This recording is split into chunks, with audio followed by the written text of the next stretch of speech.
Hello, welcome back to the channel.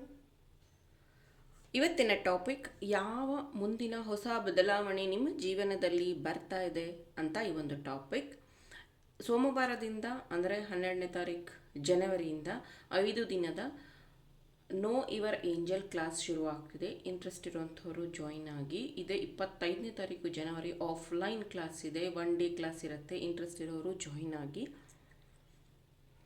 ಈ ಒಂದು topic ಶುರು ಮಾಡೋದಕ್ಕಿಂತ ಮುಂಚೆ ಇಲ್ಲಿ 3 ಪಾಯಿಲ್ನ ಸೆಗ್ರಿಗೇಟ್ ಮಾಡಿದ್ದೀನಿ, 3 ಕ್ರಿಸ್ಟಲ್ಸ್ನ ಇಟ್ಟಿದ್ದೀನಿ. ಪಾಯಿಲ್ ನಂಬರ್ 1, ಈ ಡೇಟ್ ಆಫ್ ಬರ್ತ್ ನಿಮ್ಮದಾಗಿದ್ದರೆ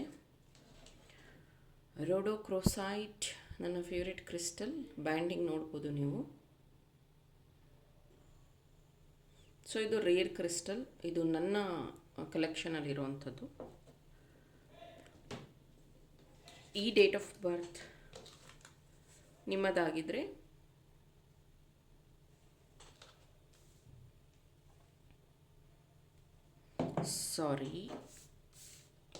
ಓಕೆ, ಈ ಡೇಟ್ ಆಫ್ ಬರ್ತ್ ನಿಮ್ಮದಾಗಿದ್ದರೆ ಇದನ್ನು ನಾವು ಸ್ಪೇಸ್ ಕಟ್ ಅಂತ ಕರಿತೀವಿ. ನೋಡ್ಬೋದು ನೀವು ಏನು ಶೈನಿಂಗ್ ಆಗ್ತಾಯಿದೆ ಅಂತ. ಇದು ಪೈರೈಟ್ ಈ ಥರ ಪೈರೈಟ್ನ ಇಡೋದ್ರಿಂದ ಅತಿ ಹೆಚ್ಚು ಹಣನ ನಿಮ್ಮ ಶಾಪಲ್ಲಿ, ನಿಮ್ಮ ವರ್ಕ್ ಸ್ಪೇಸಲ್ಲಿ ಅಟ್ರ್ಯಾಕ್ಟ್ ಮಾಡೋದಕ್ಕೆ ಸಾಧ್ಯ. ಇದಿದೆ ನನ್ನ ಹತ್ರ, ಬೇಕಾದರೂ ಪರ್ಚೇಸ್ ಮಾಡ್ಬೋದು. ಇದೆಲ್ಲ ಕೆ ಜಿ ಲೆಕ್ಕದಲ್ಲಿ ಬರುತ್ತೆ. ಒಂದು ಅಪ್ರಾಕ್ಸಿಮೇಟ್ ಪ್ರೈಸ್ ಹೇಳಬೇಕು ಅಂದರೆ ಇದರದ್ದು 4000 ರುಪೀಸ್. ಹೂಲು ಮತ್ತು ಈ ಡೇಟ್ ಆಫ್ ಬರ್ತ್ ನಿಮ್ಮದಾಗಿದ್ದರೆ ಪಾಯಿಲ್ ನಂಬರ್ 3ನ ಚೂಸ್ ಮಾಡಿ. ಇಷ್ಟೊತ್ತಿಗಾಗಲೇ ನೀವು ಪಾಯಿಲ್ನ ಚೂಸ್ ಮಾಡಿದ್ದೀರಾ ಅಂತ ಭಾವಿಸ್ತಾ ಈ ಒಂದು ರೀಡಿಂಗ್ ಸ್ಟಾರ್ಟ್ ಮಾಡ್ತಿದ್ದೀನಿ. Let start. Hello group 1, rhodochrosite palm stone ನಿಮಗೆ ಅಟ್ರಾಕ್ಟ್ ಆಗಿದ್ದರೆ, ಈ ಡೇಟ್ ಆಫ್ ಬರ್ತ್ ನಿಮ್ಮದಾಗಿದ್ದರೆ ಈ ರೀಡಿಂಗ್ ನಿಮಗೋಸ್ಕರ. 2026 ಸೂರ್ಯನ ಪೆಂಡೆಂಟ್ ನೀವಿನ್ನೂ ತೊಗೊಂಡು, ಇದ್ರ ಹಿಂದೆ ಯಂತ್ರ ಇದೆ, ಬರೀ ಇದೊಂದೇ ಅಲ್ಲ, ಇದ್ರ ಹಿಂದೆ ಒಂದು ಯಂತ್ರ ಇದೆ, ಅದನ್ನು ನಾನು ಚಾರ್ಜ್ ಮಾಡಿ ಕಳಿಸ್ತೀನಿ. ಇನ್ನು 2026ಗೆ ನೀವು ಇದನ್ನು ವೇರ್ ಮಾಡ್ತಿಲ್ಲ ಅಂದರೆ ದಯವಿಟ್ಟು ವೇರ್ ಮಾಡಿ. ಲವ್ ಜಿಬು ಕಾಯಿನ್ ಇದೆ, ಬೇಕಾದರೂ ಪರ್ಚೇಸ್ ಮಾಡಿ.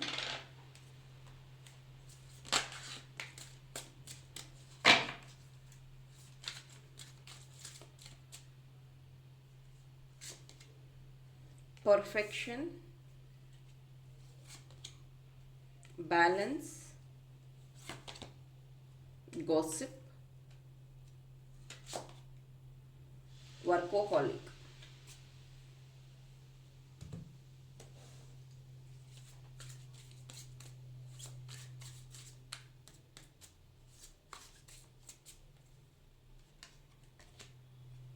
Past life,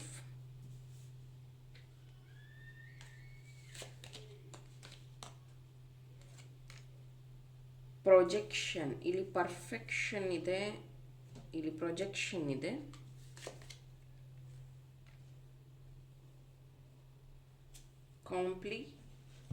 completion sir.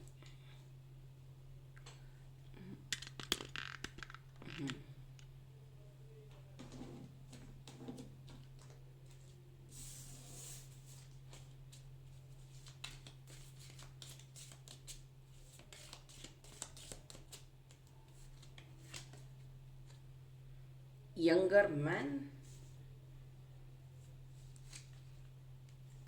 ring,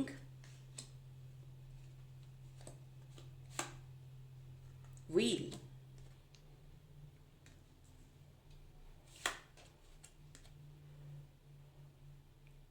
victory. Okay, point number 1, ನಿಮ್ಮ ಜೀವನದಲ್ಲಿ ಸಾಕಷ್ಟು ಬದಲಾವಣೆಗಳು ಬರ್ತಿದೆ. ಮೊದಲಿಗೆ ನಾನು ಹೇಳಬೇಕು ಅಂದರೆ ಇಲ್ಲಿ ನಿಮಗೆ ವರ್ಕ್ ಲೈಫ್ ಬ್ಯಾಲೆನ್ಸ್ ಬಗ್ಗೆ ಗೊತ್ತಾಗ್ತಿದೆ. ಮುಂಚೆ ನೀವೇನು ಅಂದ್ಕೊಂಡಿದ್ರು ಗೊತ್ತಾ, ನನಗೆ ಸಿಕ್ಕಿರೋ ಕೆಲಸನೇ ನನ್ನ ಭಾಗ್ಯ, ಈ ಕೆಲಸ ಮಾಡಿದ್ರೆ ನನಗೆ ತುಂಬ ಒಳ್ಳೆಯದಾಗತ್ತೆ, ಇದೊಂದೇ ನನ್ನ ಹತ್ರ ಇರುವಂಥ ಆಪ್ಷನ್, ಈ ಥರ ನೀವೇನೋ ಯೋಚನೆ ಮಾಡಿಕೊಂಡು ಬರೀ ಅದೊಂದೇ ಕೆಲಸನ ಮಾಡ್ತಾಯಿದ್ರಿ. ಆದರೆ ಈಗ ನಿಮಗೆ ಒಂದು ಜ್ಞಾನೋದಯದ ರೀತಿ ಆಗಿದೆ.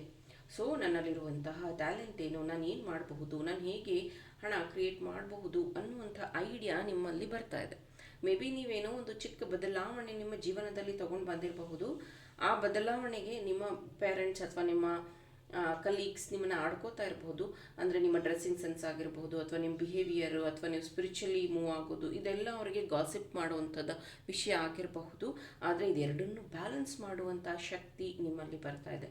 ಇಲ್ಲಿ ಪರ್ಫೆಕ್ಷನ್ ಏನು ಹೇಳ್ತಿದೆ ಅಂದರೆ, ಮುಂಚೆ ಎಲ್ಲ ನೀವು ಅನ್ಕೊತಾ ಇದ್ರಿ ನನಗೆ ಹಣ ಬಂದ ಮೇಲೆ ಮನೆ ಕಟ್ತೀನಿ, ನಾನು ಮನೆ ಕಟ್ಟಿದ ಮೇಲೆ ಕಾರ್ ತಗೋತೀನಿ, ಈ ಥರ ಒಂದು ಪ್ರಾಸೆಸ್ ಏನೋ ಒಂದನ್ನು ನೀವು ನಂಬ್ಕೊಂಬಿಟ್ಟಿದ್ರಿ.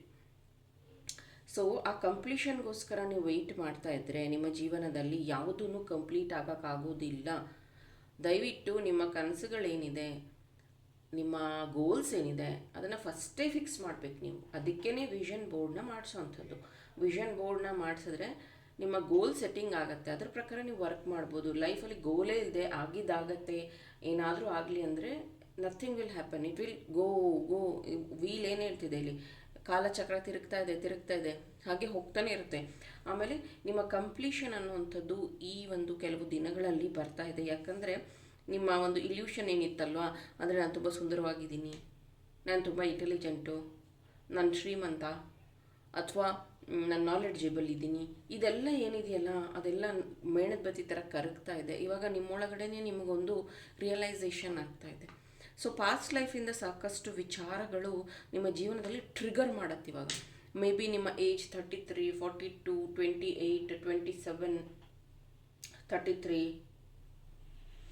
48, 44 ಈ ಥರ ಏಜವ್ರು ನೀವಾಗಿದ್ದರೆ ಈಗ ನಿಮಗೆ ಒಂದು ಟ್ರಿಗರ್ ಅನ್ನೋವಂಥದ್ದು ಬರುತ್ತೆ. ಇದು ಪಾಸ್ಟ್ ಲೈಫಿಂದ ಬರೋವಂಥದ್ದು. ಅಂದರೆ ಇದು ನಿನ್ನ ಜೀವನದಲ್ಲಿ ಆದರೆ ನಿನಗೆ ಒಳ್ಳೆಯದು, ಈ ಫ್ರೆಂಡ್ ನಿನ್ನ ಜೀವನದಿಂದ ಹೋಗ್ಬಿಟ್ರೆ ಒಳ್ಳೆಯದು, ಈ ಕೆಲಸ ಬಿಟ್ಟರೆ ನಿಮಗೆ ಒಳ್ಳೆಯದು, ಅಥವಾ ಈ ಒಂದು ಡಿಸಿಷನ್ ನೀನು ತೊಗೊಂಡ್ರೆ ಒಳ್ಳೆಯದು, ಆ ಥರ ಅಂಥದ್ದು ವಿಕ್ಟ್ರಿ ನಿಮ್ಮ ಜೀವನದಲ್ಲಿ ಬರ್ತಾ ಇರೋವಂಥದ್ದು. ರಿಂಗಿಲ್ಲಿ ಏನು ಮೆಸೇಜ್ ಕೊಡ್ತಾ ಇದೆ ಅಂದರೆ, ಒಂದು ನೀವು ಯಾವುದಾದ್ರೂ ರಾಶಿ ಹರಳು ಉಂಗುರವನ್ನು ಮಾಡಿಸಿ ಹಾಕೋತಾ ಇರ್ಬೋದು, ಅಥವಾ ಬೆಳ್ಳಿ ರಿಂಗ್ ಯಾವುದಾದ್ರೂ ಹಾಕೋತಾ ಇರಬಹುದು for your luck and prosperity. ಇನ್ನೊಂದು ಎಂಗೇಜ್ಮೆಂಟ್ ಅಥವಾ ಮ್ಯಾರೇಜ್ ಫಿಕ್ಸ್ ಆಗುವಂಥದ್ದು, ಮದುವೆ ಆಗುವಂತಹ ಗುಡ್ ನ್ಯೂಸ್ ಇದೆ. ಯಂಗರ್ ಮ್ಯಾನ್ ಇಲ್ಲಿ ಏನಂದರೆ, ನೀವು ಹೆಂಗಿರಬಹುದು ಅಥವಾ ನಿಮ್ಮ ಜೀವನದಲ್ಲಿ ಯಂಗ್ ಮೆನ್ ವುಮೆನ್ ಯಾರಾದರೂ ಆಗಿರಬಹುದು, ಅವರು ಎಂಟರ್ ಆಗ್ತಾ ಇದ್ದಾರೆ. ಇದು ಮದುವೆ ಪ್ರಪೋಸಲ್ ಆಗಿರಬಹುದು, ಅಥವಾ ನಿಮ್ಮ ಬಿಸ್ನೆಸ್ ಪಾರ್ಟ್ನರ್ ಆಗಿ ಬರಬಹುದು. ನಿಮ್ಮ ಹತ್ರ ಇವಾಗ ಐಡಿಯಾಸ್ ಇದೆ, ಬಟ್ ಅದನ್ನು ಎಕ್ಸಿಕ್ಯೂಟ್ ಮಾಡೋಷ್ಟು ನಿಮಗೆ ಶಕ್ತಿ ಇಲ್ಲ ಅಂತಂದರೆ, ಯಾರೋ ಒಬ್ಬರು ಯಂಗ್ ಮೆನ್ ಅಥವಾ ವುಮೆನ್ ನಿಮ್ಮ ಜೀವನದಲ್ಲಿ ಬಂದು ಸಹಾಯ ಮಾಡ್ತಾರೆ. ಇದರ ಬಗ್ಗೆ ನೀವು ಏನೆಲ್ಲ ಆ್ಯಕ್ಷನ್ ತಗೋಬೇಕು ಅನ್ನೋದನ್ನು ಹೇಳ್ಕೊಡ್ತಾರೆ. ಇದು ನಿಮ್ಮ ಜೀವನದಲ್ಲಿ ಬರ್ತಾ ಇರುವಂಥ ಬದಲಾವಣೆ. Pile number 1, thank you. Hello, pile number 2, ಈ ಡೇಟ್ ಆಫ್ ಬರ್ತ್ ನಿಮ್ಮದಾಗಿದ್ದರೆ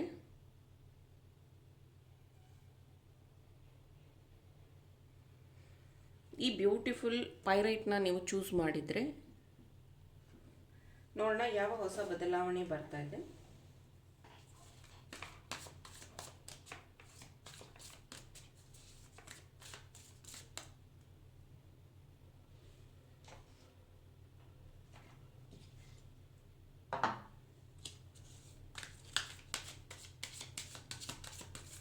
ನೀವು ಇನ್ನೂ 2026 ಪೆಂಡೆಂಟ್ನ ತೊಗೊಂಡಿಲ್ಲ ಅಂದರೆ ತಗೊಳ್ಳಿ. ಇದ್ರ ಹಿಂದೆ ಯಂತ್ರನೂ ಬರೆದಿದ್ದೀನಿ.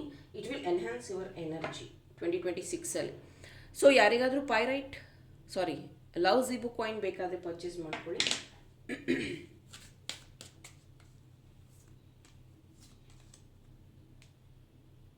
Compassion,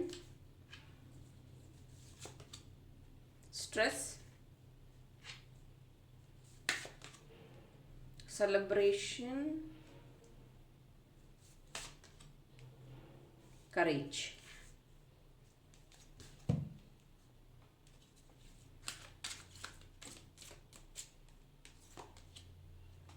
Gratitude, release, victim.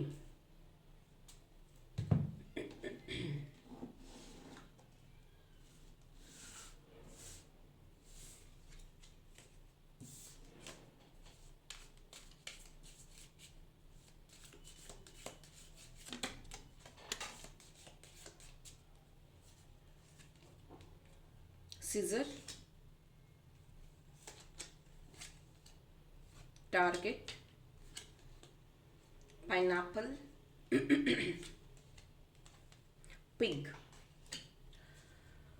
ಪಾಯಿಲ್ number 2, ನಿಮ್ಮ ಜೀವನದಲ್ಲಿ ಹೊಸ ಬದಲಾವಣೆಗಳು ಹೇಗೆ ಬರ್ತಿದೆ ಅಂದರೆ, ನಿಮಗೆ ಅನ್ನಿಸ್ತಾ ಇರ್ಬೋದು ನಿಮ್ಮ ಮೈಂಡ್ಸೆಟ್ಟಲ್ಲಿ ಒಂದು ಕಾಂಪಿಟೇಷನ್ ಅಂತ ಬಿಲ್ಡ್ ಆಗಿಬಿಟ್ಟಿದೆ. ಅಯ್ಯೋ ನನ್ನ ಫ್ರೆಂಡು ಮನೆ ಕಟ್ಟಿದ್ರು, ಅಥವಾ ನಮ್ಮ ರಿಲೇಷನ್ ಬೇಗ ಮದುವೆ ಆದರು, ಅಥವಾ ನನ್ನ ತಮ್ಮನ ಮಗು ಹುಟ್ಟಿತು, ಅಥವಾ ನಮ್ಮ ಮನೇಲಿ ಈ ಥರ ಕಂಪ್ಯಾರಿಸನ್ ನಿಮ್ಮ ಲೈಫಲ್ಲಿ ಏನಿತ್ತೋ ಡೋಂಟ್ ಕಂಪೇರ್. ಯಾಕಂದರೆ ಬಿದಿರು ಇಲ್ಲಿ, ಯಾಕಂದರೆ ಇಲ್ಲಿ ಫಸ್ಟ್ ಕಾರ್ಡ್ ಅದೇ ಬಂದಿತ್ತು, ಅದಕ್ಕೆ ಕಂಪ್ಯಾರಿಸನ್, ಅದಕ್ಕೆ ಹೇಳ್ತಾ ಇರೋದು. ಬಿದಿರು ಭೂಮಿ ಒಳಗಿದ್ದಾಗ ಅಯ್ಯೋ ಇದು ಬೆಳಿತಾನೆ ಇಲ್ವಲ್ಲ, ಗಿಡನೇ ಆಗ್ತಾ ಇಲ್ವಲ್ಲ ಅಂತ ಅನಿಸುತ್ತೆ. ಬಟ್ 9 ಇಯರ್ಸ್ ಆದ ತಕ್ಷಣ ಸಡನ್ನಾಗಿ 9 ಫೀಟ್ ಬೆಳೆದ್ಬಿಡುತ್ತೆ ಅದು, ಒಂದು ವರ್ಷದಲ್ಲೇ. ಯಾಕೆ ಅಂತಂದರೆ ಅದು ಟೈಮ್ ತಗೊಳುತ್ತೆ, ಒಳಗಡೆ ಬೇರನ್ನು ಗಟ್ಟಿಗೊಳಿಸುತ್ತೆ, ಅದು ಜಾಗ ಸಿಕ್ಕದಾದ್ಮೇಲೆ ಬೆಳೆಯೋದು. ಹಾಗೆಯೇ ಕೆಲವೊಬ್ಬರು ಪ್ರಾಸೆಸ್ಸು ಸ್ಲೋ ಆಗಿರುತ್ತೆ, ಕೆಲವೊಬ್ರದ್ದು ಬೇಗ ಆಗುತ್ತೆ, ಮತ್ತು ಅವ್ರಿಗೆ ಫ್ಯಾಮಿಲಿ ಸಪೋರ್ಟ್ ಇರುತ್ತೆ, ಈ ಲಕ್ ಬೈ ಚಾನ್ಸ್ ಅಂತಾರಲ್ಲ ಆ ರೀತಿ ಆಗುತ್ತೆ. ನಿಮ್ಮಲ್ಲಿರುವಂತಹ ಸ್ಟ್ರೆಸ್ ಬಂದು ಬೇರೆಯವ್ರ ಬಗ್ಗೆ ಆಗಿದೆ. ದಯವಿಟ್ಟು ಆ ಒಂದು ಸ್ಟ್ರೆಸ್ನ ರಿಲೀಸ್ ಮಾಡ್ಕೊಳ್ಳಿ. ಬೇರೆಯವರು ನಿಮ್ಗೆ ಏನು ಅಂದ್ಬಿಡ್ತಾರೆ, ನಮ್ಮ ಮನೇಲಿ ಯಾರೂ ಹಂಗಿಲ್ಲ, ನಾನು ಇದನ್ನು ಮಾಡ್ಬೋದಾ, ನಾನು ಇದನ್ನು ಮಾಡಿಬಿಟ್ರೆ ಫೇಲ್ ಆಗಿಬಿಡ್ತೀನ. ಯಾಕಂದರೆ ನೀವು ಯಾರ ಹತ್ರ ಸಜೆಷನ್ ಕೇಳ್ತಿದ್ದೀರಲ್ಲ, ಅವ್ರು ಇದನ್ನು ಮಾಡಿಲ್ಲ, ಈ ಕೆಲಸಗಳನ್ನು ಅವರು ಕೈಗೊಂಡಿಲ್ಲ, ಅಥವಾ ಅವರು ಬಿಸ್ನೆಸ್ ಮಾಡಿಲ್ಲ. ನೀವು ಅವ್ರ ಹತ್ರ ಹೋಗಿ ಸಜೆಷನ್ ಕೇಳಿದ್ರೆ ಅವ್ರು ಬೇಡ ಅಂತಲೇ ಹೇಳುವಂಥದ್ದು. ಮತ್ತು ನಿಮ್ಮ ಸೆಲೆಬ್ರೇಷನ್ ಮೋಡ್ ಆನ್ ಆಗಿದೆ. ಈಗ ನೀವು ಖುಷಿ ಪಡುವಂಥ ಸಮಯ, ಆದರೆ ಅದನ್ನು ಸಹ ಸ್ಟ್ರೆಸ್ಸಲ್ಲೇ ಇದ್ದೀರಾ ನೀವು. ನಾನೇನಾದರೂ ಹೇಳ್ಕೊಂಬಿಟ್ರೆ ದೃಷ್ಟಿ ಆಗ್ಬಿಡುತ್ತೆ, ನನಗೆ ಒಳ್ಳೇದಾಗ್ತಿದೆ ಅಂತ ನಾನು ಹೇಳಿಬಿಟ್ರೆ ಬೇರೆಯವ್ರು ಏನು ಅನ್ಕೋತಾರೋ ಏನೋ. ಇವಾಗ ನೀವು ಸ್ಪಿರಿಚುವಲಿ ಬಂದಿದ್ದೀರಾ ಅಂದ್ಕೊಳ್ಳಿ, ನಿಮ್ಗೆ ಒಳ್ಳೇದಾಗ್ತಿದೆ, ರೇಖಿ ಏನೋ ಪ್ರಾಕ್ಟೀಸ್ ಮಾಡ್ತಿದ್ದೀರ, ಅದನ್ನು ಬೇರೆಯವ್ರ ಹತ್ರ ಹೇಳಿದ್ರೆ ಅವ್ರು ಏನು ಅನ್ಕೊಂಡ್ಬಿಡ್ತಾರೋ ನನ್ನ ಬಗ್ಗೆ, ಈ ಥರದ ಒಂದು ಮೈಂಡ್ಸೆಟ್ಟಲ್ಲಿ ಇದ್ದೀರಾ. Yes, but your inner child is happy. ಇಲ್ಲಿ ಕರೇಜ್ ಏನು ಹೇಳ್ತಿದೆ ಅಂದರೆ, ಇಷ್ಟು ದಿನ ನೀವು ಇದ್ದಂತಹ ಹಾರ್ಡ್ ಕೋರ್ ಅನ್ಬೋದು, ಈ ಒಂದು ಕಲ್ಲು ಏನು ತೋರಿಸ್ತಾ ಇದೆಯಲ್ಲ ಆ ಹಾರ್ಡ್ ಕೋರ್ ಅನ್ಬೋದು, ರಿಲೇಟೆಡ್ ಟು ಮನಿ. ಇವಾಗ ನಿಮಗೆ ಫ್ರೀಡಮ್ ಸಿಕ್ಕಿದೆ, ಮನಿ ಫ್ರೀಡಮ್ ಅಂತಲೇ ಹೇಳ್ಬೋದು. ಮನಿಯಲ್ಲಿ ಸಾಕಷ್ಟು ಬದಲಾವಣೆಗಳು ಬರ್ತಾ ಇದೆ. ಮುಂದಿನ ದಿನದಲ್ಲಿ ಹೆಚ್ಚು ವಿಷಯಗಳನ್ನು ಕಲಿತಾ ಇದ್ದೀರಾ, ಅಡಾಪ್ಟ್ ಮಾಡ್ಕೋತಾ ಇದ್ದೀರಾ, ಪಾಸ್ಟನ್ನು ರಿಲೀಸ್ ಮಾಡ್ತಿದ್ದೀರಾ. That is very good. ಹಳೆಯದನ್ನು ನೀವು ಮೇ ಬಿ ಈ ಒಂದು ನ್ಯೂ ಮೂನ್ ಫುಲ್ ಮೂನ್ ಮೆಡಿಟೇಷನ್ಗಳಲ್ಲಿ ರಿಲೀಸ್ ಮಾಡಿರಬಹುದು. ಇನ್ನು ನೀವು ಜಾಯಿನ್ ಆಗಿಲ್ಲ ಅಂದರೆ ಜಾಯಿನ್ ಆಗಿ. ವರ್ಷಕ್ಕೆ 14 ಕ್ಲಾಸ್ ಇರುತ್ತೆ, full moon new moon meditation. Total 2 ಅಷ್ಟೇ ಪ್ರೈಸು, 14 ಕ್ಲಾಸ್ ಇರುತ್ತೆ. ಬೇಕಾದರೆ ಜಾಯಿನ್ ಆಗಿ. ಫುಲ್ ಮೂನ್ ನ್ಯೂ ಮೂನ್ ಮೆಡಿಟೇಷನ್ಗಳನ್ನು ರಿಲೀಸ್ ಮಾಡಿರೋದ್ರಿಂದನೇ ಗ್ರ್ಯಾಟಿಟ್ಯೂಡ್ ಬರಿತಾ ಇದ್ದೀರಾ, ನೀವು ಗ್ರ್ಯಾಟಿಟ್ಯೂಡ್ನ ಹೇಳ್ಕೊತಾ ಇದ್ದೀರಾ. ಇದರಿಂದನೇ ನಿಮ್ಮ ಜೀವನದಲ್ಲಿ ಸಾಕಷ್ಟು ಬದಲಾವಣೆ ಬರ್ತಾ ಇದೆ. ವಿಕ್ಟಿಮ್ ಅನ್ನುವಂಥದ್ದು ಏನು ಹೇಳುತ್ತೆ ಅಂದರೆ, ಎಷ್ಟೊಂದು ಸತಿ ನಿಮಗೆ ಗೊತ್ತಿಲ್ಲದಲ್ಲೇ ನೀವೇ ವಿಕ್ಟಿಮ್ ಆಗಿಬಿಟ್ಟಿದ್ದೀರಾ ನಿಮ್ಮ ಜೀವನದಲ್ಲಿ. ಅಂದರೆ ನಾನು ಮಾಡಬಾರ್ದು, ನನಗಿದು ಸೂಟಬಲ್ ಅಲ್ಲ, ಅಯ್ಯೋ ನನ್ನ ಕೈಲಾಗತ್ತಾ, ಆ ಥರ ನಿಮಗೆ ನೀವೇ ನಕಾರಾತ್ಮಕ ಯೋಚನೆಗಳನ್ನು ಹೇಳ್ಕೊಂಡು ನಿಮ್ಮಲ್ಲಿರುವಂತಹ ಇನ್ನರ್ ಚೈಲ್ಡ್ ತುಂಬ ಹರ್ಟ್ ಆಗಿತ್ತು. ಬಟ್ ಈಗ ನೀವು ಅದನ್ನು ಹೀಲ್ ಮಾಡಿದ್ದೀರಾ, ಕಂಗ್ರ್ಯಾಚುಲೇಷನ್ಸ್. ಯಾಕಂದರೆ ಕಾರ್ಡ್ ಕಟ್ ಮಾಡ್ಕೊಂಡಿದ್ದೀರಾ, ಜೊತೆಗೆ ನಿಮ್ಮ ಒಂದು ಟಾರ್ಗೆಟ್ನ ಫಿಕ್ಸ್ ಮಾಡ್ಕೊಂಡಿದ್ದೀರಾ. ಇಲ್ಲಿ ಪಿಗ್ ಬಂದಿರೋದ್ರಿಂದನೂ ಒಂದು ಇದು ಏನಂದರೆ, ನಿಮ್ಮಲ್ಲಿರುವಂತಹ ಕೆಟ್ಟ ವಿಚಾರಗಳು ದೂರ ಆಗ್ತಾ ಇದೆ, ನಿಮ್ಮಲ್ಲಿರುವಂತಹ ಕಲ್ಮಶಗಳೆಲ್ಲ ದೂರ ಆಗ್ತಿದೆ. ಇದು ಜೀವನದಲ್ಲಾಗಿರಬಹುದು, ಮೈಂಡಲ್ಲಾಗಿರಬಹುದು. ಎಗೇನ್ ಪಿಗ್ನ ಮನಿ ಇದಕ್ಕೇ ಹೋಲಿಸ್ತೀವಿ, ಪಿಗ್ಗಿ ಬ್ಯಾಂಕ್ ಅಂತೀವಿ ಗೊತ್ತಾ, ಆ ರೀತಿ ನಿಮ್ಮ ಸೇವಿಂಗ್ಸಿಂದ ಬಹಳಷ್ಟು ಜೀವನದಲ್ಲಿ ಬದಲಾವಣೆಗಳು ಬರ್ತಾ ಇದೆ. ಪೈನಾಪಲ್ ಇಲ್ಲಿ ಏನು ಹೇಳುತ್ತೆ ಅಂತಂದರೆ, ಪೈನಾಪಲ್ ಹೇಗೆ ಮುಳ್ಳೆಲ್ಲ ಇಟ್ಕೊಂಡಿರುತ್ತೆ, ಹೊರಗಡೆ ಮುಳ್ಳಾಗಿರುತ್ತೆ, ಒಳಗಡೆ ತುಂಬ ಸ್ವೀಟ್ ಆಗಿರುತ್ತೆ, ಅಂದರೆ ತುಂಬ ರುಚಿಯಾಗಿರುತ್ತೆ ಹಣ್ಣು. ಆಮೇಲೆ ಪೈನಾಪಲ್ಗೆ ಮಾತ್ರ ಕ್ರೌನ್ ಇರುವಂಥದ್ದು, ಬೇರೆ ಯಾವ ಹಣ್ಣಿಗೂ ಇಲ್ಲ. ಅದೇ ರೀತಿ ನೀವೂ ಸೊ ಕಷ್ಟ ಬಂದಿದೆ, ನನಗೆ ಏಜ್ ಆಗಿದೆ, ನಾನು ನೋಡೋಕ್ಕೆ ಚೆನ್ನಾಗಿಲ್ಲ, ನನಗೆ ಸಿಂಗಲ್ ಪೇರೆಂಟು, ಏನೇನೋ ಹೇಳ್ತೀರ ನೀವು ಕಾರಣಗಳು. That is not a purpose. ನಿಮಗೆ ಬೇಕಾಗಿರೋದು ಕ್ರೌನ್ ಅಂದ ತಕ್ಷಣ ರಾಜ ರಾಣಿ ಆಗ್ತೀರಾ ಅಂತಲ್ಲ. ನಿಮ್ಮ ಒಂದು ಜನ್ಮ ಅಥವಾ ನಿಮ್ಮ ಈ ಒಂದು ಪರ್ಪಸ್ನ ಸರ್ವ್ ಮಾಡುವಂಥದ್ದು important. Pile number 2, thank you. Hello, pile number 3, ಯಾರು ಹೂಲೂನ ಪರ್ಚೇಸ್ ಮಾಡಿದ್ದೀರಾ, ಹೂಲು ನಿಮ್ಮ ಹತ್ರ ಇದೆ, ಅಥವಾ ಈ ಒಂದು ಹೂಲು ನಿಮಗೆ ಅಟ್ರಾಕ್ಟ್ ಆಗ್ತಿದೆ ಅಂತಂದರೆ ಈ ರೀಡಿಂಗ್ ನಿಮಗೋಸ್ಕರ. ಈ date of birth ನಿಮ್ಮದಾಗಿದ್ದರೆ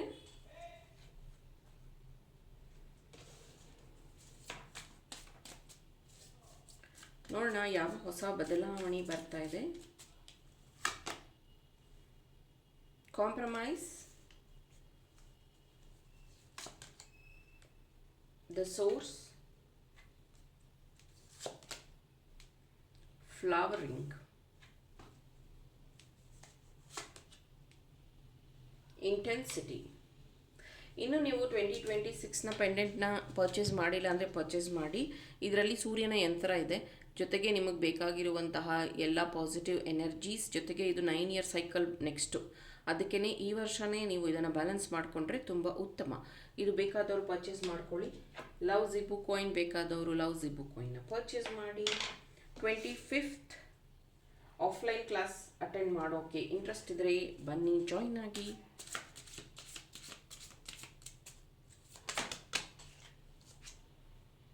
balance,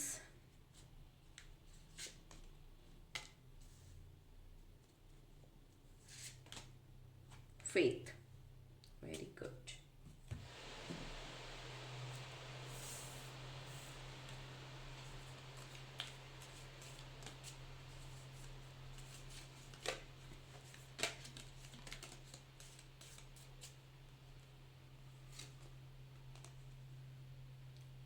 Roaster, rat, okay, bat, rat, bat. Someone is trying to come between you and a friend. Okay. Point number 3, ಹೊಸ ಬದಲಾವಣೆಗಳು ಅಂತಂದರೆ ನೀವು ಒಂಥರ ಲೈಟ್ನಿಂಗ್ ರೀತಿ ಬದಲಾಗ್ತಾ ಇದ್ದೀರಾ, ಸ್ಪೀಡಾಗಿ ಬದಲಾಗ್ತಾ ಇದ್ದೀರಾ. ಕಂಗ್ರ್ಯಾಚುಲೇಷನ್ಸ್. ಬಹಳ ಬೇಗ ನೀವು ಇದನ್ನು ಅರ್ಥಕೋತಾ ಇದ್ದೀರಾ. ನಿಮ್ಮ ವಯಸ್ಸು ಏನೇ ಆಗಿರಬಹುದು, ಆದರೆ ಈ ಒಂದು ರಿಯಾಲಿಟಿ ನಿಮಗೆ ಬೇಗ ಅರ್ಥ ಆಯಿತು ಅಂತ ಅನಿಸುತ್ತೆ. ಮೇ ಬಿ ಇದು ಮುಂಚೆನೇ ಅರ್ಥ ಆಗಿದ್ದಿದ್ರೆ ನಿಮಗೆ ಇನ್ನೂ ಬಹಳಷ್ಟು ಚೇಂಜಸ್ ಬರ್ತಾ ಇತ್ತು. ಯಾಕಂದರೆ ವೆಯ್ಟ್ ಲಾಸ್ ಮಾಡುವಂಥದ್ದು, ಕಾನ್ಸಂಟ್ರೇಷನ್ ಮಾಡುವಂಥದ್ದು, ಸ್ಪಿರಿಚುಯಾಲಿಟಿಗೆ ಬರುವಂಥದ್ದು, ಮನೆಯ ಒಂದು ವಾತಾವರಣ ಬದಲಾಯಿಸುವಂಥದ್ದು, ಇದನ್ನೆಲ್ಲನೂ ನೀವು ಮಾಡ್ತಾ ಇದ್ದೀರಾ. ಫ್ಲವರಿಂಗಲ್ಲಿ ಏನು ಹೇಳ್ತಾ ಇದೆ ಅಂದರೆ, ಲಕ್ಷ್ಮಿಯ ಆಶೀರ್ವಾದ ನಿಮ್ಮ ಮೇಲಿದೆ. ಬರುವಂತಹ ದಿನಗಳಲ್ಲಿ ಹಣನ ಅಟ್ರ್ಯಾಕ್ಟ್ ಮಾಡ್ತಿದ್ದೀರಾ. ಜೊತೆಗೆ ಸ್ಟ್ರೆಸ್ ಇರಬಹುದು, ನಿಮಗೆ ಸ್ಟ್ರೆಸ್ ಸ್ಟ್ರೈನ್ ಇರಬಹುದು. ನಿಮಗೆ ಗ್ರೀನ್ ತಾರ ಮಂತ್ರನ ಹೇಳ್ಕೊಳ್ಳೋದ್ರಿಂದ ಬಹಳ ಲಕ್ನ ನೀವು ಅಟ್ರ್ಯಾಕ್ಟ್ ಮಾಡೋದಕ್ಕೆ ಸಾಧ್ಯ ಆಗುತ್ತೆ. ಮೇ ಬಿ ಡೈಲಿ ಮೆಡಿಟೇಟ್ ಮಾಡ್ತಾ ಇರ್ಬೋದು ನೀವು. ನಿಮ್ಗೇನು ಅನಿಸುತ್ತೆ ಅಂತಂದರೆ, ಇನ್ನೂ ಹೆಚ್ಚು ನಾನು ಕಲಿಬೇಕು ಅನ್ನೋಂಥ ಆಸಕ್ತಿ ಇದೆ. ನಿಮ್ಮ ಸ್ಟ್ರೆಸ್ನ ರಿಲೀಸ್ ಮಾಡಿಲ್ಲ ಅಂದರೆ ನೀವು ಬೇಗ ಸುಸ್ತಾಗ್ತೀರಾ, ಸೋಬರ್ ಆಗ್ತೀರಾ, ಹುಷಾರು ತಪ್ಪುವಂಥದ್ದು, ಈ ಥರದ್ದೆಲ್ಲ ಆಗತ್ತೆ. ಒಂದು ಸತಿ ನಾನು ಒಂದು ಹೋಲ್ ಸೋಲ್ ಆ್ಯಕ್ಟಿವಿಟಿ ಅಂತಲೇ ಹೇಳಬಹುದು, ಒಂಥರ ಆಫ್ಲೈನ್ ಕ್ಲಾಸಿಗೆ ಹೋಗಿದ್ದೆ ನಾನು. ಅಲ್ಲಿ ಫ್ಲವರ್ ಥೆರಪಿ ಮಾಡಿದ್ರು ನಮಗೆ. ಅಂದರೆ ಫ್ಲವರ್ ಆರೋಮ್ಯಾಟಿಕ್ ಫ್ಲವರ್ಸ್ನ ತಗೊಂಡು ಒಂದು ಟಬ್ಬಲ್ಲಿ ಮಲಗಿಸಿ ಕೂರಿಸಿ, ಅದು ಇಟ್ ಡಿಪೆಂಡ್ಸ್. ಆಮೇಲೆ ನಿಮ್ಮ ಮೇಲೆ ಫ್ಲವರ್ಸ್ನ ಹಾಕ್ತಾರೆ, ಆಮೇಲೆ ಒಂದು ಮ್ಯೂಸಿಕ್ನ ಪ್ಲೇ ಮಾಡ್ತಾರೆ. ಈವನ್ ಫ್ಲವರ್ನ ಕಿವಿ ಒಳಗಡೆ, ಅಂದರೆ ಫ್ಲವರ್ ಆಯಿಲ್ ಕಿವಿ ಒಳಗಡೆ ಹಾಕ್ತಾರೆ. ಆಮೇಲೆ ಒಂದು ಟಬ್ಬಲ್ಲಿ ನಿಮಗೆ ಬರೀ ಜಾಸ್ಮಿನ್ನ ಹಾಕಿ ಅಲ್ಲಿ ಒಂದು 10 ನಿಮಿಷ ಕೂರೋದಕ್ಕೆ ಹೇಳ್ತಾರೆ. ಈ ಥರ ಫ್ಲವರ್ ಥೆರಪಿ ಅಂತಲೇ ಮಾಡ್ತಾರೆ. ಸೊ ಆ ಥೆರಪಿನ ನೀವು ಟ್ರೈ ಮಾಡಿ ಒಂದ್ಸತಿ. ಇಟ್ ಈಸ್ ಏನಂತಾರೆ, ಬಹಳ ಬಹಳ ಒಳ್ಳೆಯದು. ಯಾಕಂದರೆ ಕೆಲವೊಂದು ಆರೋಮಾಸ್ ಕೆಲವೊಂದು ಚಕ್ರಸ್ಗೆ ಸಂಬಂಧಿಸಿರುವಂಥದ್ದು. ಹಾಗೆಯೇ ನನ್ನ ಹತ್ರ ಚಕ್ರ ಕ್ಯಾಂಡಲ್ಸ್ ಇದೆ, ನೀವು ನೋಡ್ಬೋದು. ಇದು ಬೇಸ್ ಚಕ್ರಕ್ಕೆ ಸಂಬಂಧಿಸಿರೋ ಕ್ಯಾಂಡಲ್ಲು, ಆರೋಮ್ಯಾಟಿಕ್ ಕ್ಯಾಂಡಲ್ ನೋಡ್ಬೋದು ನೀವು. ಇದು ಬೇಸ್ ಚಕ್ರಕ್ಕೆ ಸಂಬಂಧಿಸಿರುವಂಥದ್ದು, ಮೂಲಾಧಾರ ಚಕ್ರಕ್ಕೆ. ಇದೇ ರೀತಿ ಎಲ್ಲ ಚಕ್ರಕ್ಕೂ ಸಂಬಂಧಿಸಿರುವಂಥ ಕ್ಯಾಂಡಲ್ ಇದೆ. ನೀವು ಆ ಕ್ಯಾಂಡಲ್ನ ಹಚ್ಚಿ ಯಾವುದಾದ್ರೂ ಎಸೆನ್ಷಿಯಲ್ ಆಯಿಲ್ನ ಸ್ನಾನದ ನೀರಿಗೆ ಹಾಕಿ ಅಥವಾ ನಮ್ಮ ಮ್ಯಾಜಿಕ್ ಸಾಲ್ಟ್ನೇ ಹಾಕಿ ಸ್ನಾನ ಮಾಡೋದ್ರಿಂದ ನಿಮ್ಮ ಫುಲ್ ಡೇ ಎನರ್ಜೆಟಿಕ್ ಆಗಿರುತ್ತೆ. ಒಂದು ಸತಿ ನೀವು ಟ್ರೈ ಮಾಡಿ. ನೆಕ್ಸ್ಟ್, ನಿಮ್ಮ ಆವ್ರಾ ಏನಿದೆ ಅದು ತುಂಬ ಶಾರ್ಪ್ ಆಗ್ತಾ ಇದೆ, ತುಂಬ ಕ್ಲಿಯರ್ ಆಗ್ತಾ ಇದೆ. ಸನ್ ಎನರ್ಜೀಸ್ನ ನೀವು ಕ್ಯಾರಿ ಮಾಡ್ತಾ ಇದ್ದೀರಾ. ನೀವು ಕೆಲಸ ಮಾಡೋಕ್ಕೆ ಇಂಟ್ರೆಸ್ಟ್ ಇಲ್ಲ ಅಂದ್ರೂ, ನಿಮ್ಮಲ್ಲಿ ಶಕ್ತಿ ಇಲ್ಲ ಅಂದ್ರೂ ಐಡಿಯಾಸ್ ತುಂಬ ಬರ್ತಾ ಇದೆ, ಜೊತೆಗೆ ಅವಕಾಶಗಳು ತುಂಬ ಬರ್ತಾ ಇದೆ. ಇದನ್ನು ನೀವು ಕಂಪ್ಯಾರಿಸಿವ್ ಮಾಡದೆ, ಯಾರ ಜೊತೆಗೂ ನೀವು ಅದನ್ನು ಹೋಲಿಕೆ ಮಾಡದೆ, ಇದು ನನಗೇ ಬಂದಿರುವಂಥದ್ದು, ಇದು ನನ್ನ ಕೊನೆಯ ಅವಕಾಶ ಅಂತ ಅಂದ್ಕೊಂಡು ಅದರಲ್ಲಿ ಪ್ರಯತ್ನ ಪಡಿ. 100% ರಿಸಲ್ಟ್ ಸಿಗುತ್ತೆ. ಇನ್ನು work, life, husband wife, parents ಎಲ್ಲದನ್ನು ಬ್ಯಾಲೆನ್ಸ್ ಮಾಡುವಂಥ ಶಕ್ತಿ ನಿಮ್ಮಲ್ಲಿ ಬರ್ತಿದೆ. ಯಾಕಂದರೆ ನೀವು ಕ್ರಿಸ್ಟಲ್ಸ್ನ ಯೂಸ್ ಮಾಡ್ತಾ ಇದ್ದೀರಾ. ಯಾಕಂದರೆ ನೀವು ಎನರ್ಜಿ ಡ್ರಿಂಕ್ ಅನ್ಬೋದು, ಅಥವಾ ಈ ಕ್ರಿಸ್ಟಲ್ ಚಾರ್ಜ್ ಮಾಡುವಂಥದ್ದು, ಕ್ರಿಸ್ಟಲ್ಸ್ನ ಯೂಸ್ ಮಾಡುವಂಥದ್ದು, ಲೈಕ್ ಪಾಮ್ ಸ್ಟೋನ್ ಕ್ರಿಸ್ಟಲ್ಸ್, ಇದನ್ನೆಲ್ಲ ಯೂಸ್ ಮಾಡೋದ್ರಿಂದ ನಿಮ್ಮಲ್ಲೇ ಒಂದು ಎನರ್ಜಿ ಇದೆ. ಏಂಜಲ್ಸ್ ಪ್ರೇಯರ್ಸ್ನ ಸಹ ಮಾಡ್ತೀರಾ ಅನಿಸುತ್ತೆ. ಏಂಜಲ್ ಕನೆಕ್ಷನ್ ತುಂಬ ಸ್ಟ್ರಾಂಗ್ ಆಗಿದೆ. ಯಾಕಂದರೆ ನಿಮ್ಮ ಪೂರ್ವಜರು ಅಂದರೆ ನಿಮ್ಮ ಅಜ್ಜಿ ತಾತ ಅಂದರೆ ಹೋಗಿರೋರು, ಅವರು ನಿಮಗೆ ಒಳ್ಳೇದಾಗಲಿ ಅನ್ನೋ ರೀತಿಯಲ್ಲಿ ಲೈಫಲ್ಲಿ ಕೆಲವೊಂದು ಸಹಾಯಗಳನ್ನು ಮಾಡ್ತಾ ಇದ್ದಾರೆ. ರೋಸ್ಟರ್ ಇಲ್ಲಿ ಏನು ಹೇಳುತ್ತೆ ಅಂತಂದರೆ, ಮೇ ಬಿ ನೀವು ಬೇಗ ಹೇಳುವಂತಹ ರೂಢಿನ ಇವಾಗ ಶುರು ಮಾಡಿರಬಹುದು, ಅದು ಬಹಳಷ್ಟು ಚೇಂಜಸ್ ತರ್ತಾ ಇದೆ. ರ್ಯಾಟ್ ಇಲ್ಲಿ ಏನು ಮೆಸೇಜ್ ಕೊಡ್ತಾ ಇದೆ ಅಂದರೆ, ಇಲ್ಲಿ ನೋಡ್ಬೋದು ನೀವು ಎಷ್ಟು ಚಿಕ್ಕದಾಗಿರುತ್ತೆ ಅಂತ. ಬಟ್ ಅದೇನಾದರೂ ಮನೇಲಿ ಬಂತು ಅಂದರೆ, ಮರಿ ಹಾಕ್ತು ಅಂದರೆ ಎಷ್ಟು ಗೊಂದಲ ಆಗೋಗುತ್ತೆ, ಎಷ್ಟು ಗಲಾಟೆ ಆಗೋಗುತ್ತೆ. ಅದು ಅಲ್ಲದೆ ಇಲ್ಲಿ ಎಷ್ಟು ಚಿಕ್ಕದಾಗಿದ್ದು ಗಣೇಶನನ್ನೇ ಹೊತ್ತು ತೊಗೊಂಡು ಹೋಗುತ್ತಂತೆ. ಅದು ಸ್ಟೋರಿ ಅದೇ ಇರೋದು, ನಮ್ಮ ಹಿಸ್ಟ್ರಿಲಿ ಹಾಗೆ ಇರೋದು. ಸೊ ನೀವು ನಿಮ್ಮನ್ನು ನೀವು ವೀಕು, ನಿಮ್ಮನ್ನು ನೀವು ನಾನು ಕೈಲಾಗಲ್ಲ ಅನ್ನೋದನ್ನು ಅನ್ಕೋಬೇಡಿ. First you have to perform. ನೀನು ಅದನ್ನು ಮಾಡಿ ಫೇಲ್ ಆಗೋ ಒಂದು ಎಕ್ಸ್ಪೀರಿಯನ್ಸ್ ಬರುತ್ತೆ. ನೀನು ಅದನ್ನು ಟ್ರೈ ಮಾಡಿದೆ, ನಿನ್ನನ್ನು ನೀನು ವೀಕ್ ಅಂತ ಹೆಂಗೆ ಅನ್ಕೊಳಕ್ಕೆ ಸಾಧ್ಯ? ದಯವಿಟ್ಟು ಅದ್ರ ಬಗ್ಗೆ ಯೋಚನೆ ಮಾಡಿ. Take care emotions. ಇಲ್ಲಿ ರ್ಯಾಟ್ ಬ್ಯಾಟ್ ಎರಡು ಬಂದಿದೆ. ಬ್ಯಾಟ್ ಏನು ಹೇಳುತ್ತೆ ಅಂದರೆ, ಅದು ರಾತ್ರಿ ಹೊತ್ತು ಆ್ಯಕ್ಟಿವ್ ಆಗಿರುತ್ತೆ. ನೀವು ಅಷ್ಟೇ ರಾತ್ರಿ ಹೊತ್ತು ಜಾಸ್ತಿ ಬೇಗ ಮಲಗೋದಿಲ್ಲ ಅನಿಸುತ್ತೆ, ನಿದ್ದೆಗೆಡ್ತೀರ ಅನಿಸುತ್ತೆ. ಮೇ ಬಿ ನಿಮಗೆ ನೈಟಲ್ಲಿ ಜಾಸ್ತಿ ಐಡಿಯಾಸ್ ಬರುತ್ತೆ ಅಂತ ಅನಿಸುತ್ತೆ. ಆ ಥರ ಇದ್ದರೆ ಜರ್ನಲಿಂಗ್ ಮಾಡಿ, ಅದನ್ನು ಬರೆದಿಡಿ. ಯಾಕಂದರೆ ಬೆಳಗ್ಗೆ ಎದ್ದೇಳೋ ಅಷ್ಟೊತ್ತಿಗೆ ಅದ್ರ ಬಗ್ಗೆ ಇರೋ ಇಂಟ್ರೆಸ್ಟ್ ಹೊಟ್ಟೋಗಿರುತ್ತೆ ನಿಮಗೆ. ಅದು ಅಷ್ಟೇ. ಆಮೇಲೆ someone is trying to bitter ಅಂದರೆ ನಿಮ್ಮ ಫ್ರೆಂಡ್ಸ್ ಮಧ್ಯ ಅಥವಾ ನಿಮ್ಮ ಪಾರ್ಟ್ನರ್ ಮಧ್ಯ ಮಿಸ್ಕನ್ಸೆಪ್ಷನ್ ಅಂದರೆ ನಿಮ್ಮಿಬ್ಬರ ಮಧ್ಯೆ ಜಗಳವನ್ನು ತಂದಿಡ್ತಾ ಇದ್ದಾರೆ. ಬಿ ಕೇರ್ಫುಲ್, ಅದ್ರ ಬಗ್ಗೆ ಕೇರ್ಫುಲ್ ಆಗಿರಿ. ಯಾಕಂದರೆ ಯಾರಾದರೂ ಉದ್ಧಾರ ಆಗ್ತಿದ್ದಾರೆ, ಏನೋ ಒಳ್ಳೇದಾಗ್ತಿದೆ ಅಂದರೆ ಎಲ್ಲರಿಗೂ ಅದು ಇಷ್ಟ ಆಗೋದಿಲ್ಲ. ಹಾಗಾಗಿ ಇದು ನಿಮ್ಮ ರೀಡಿಂಗ್ ಆಗಿತ್ತು. Pile number 3. Thank you.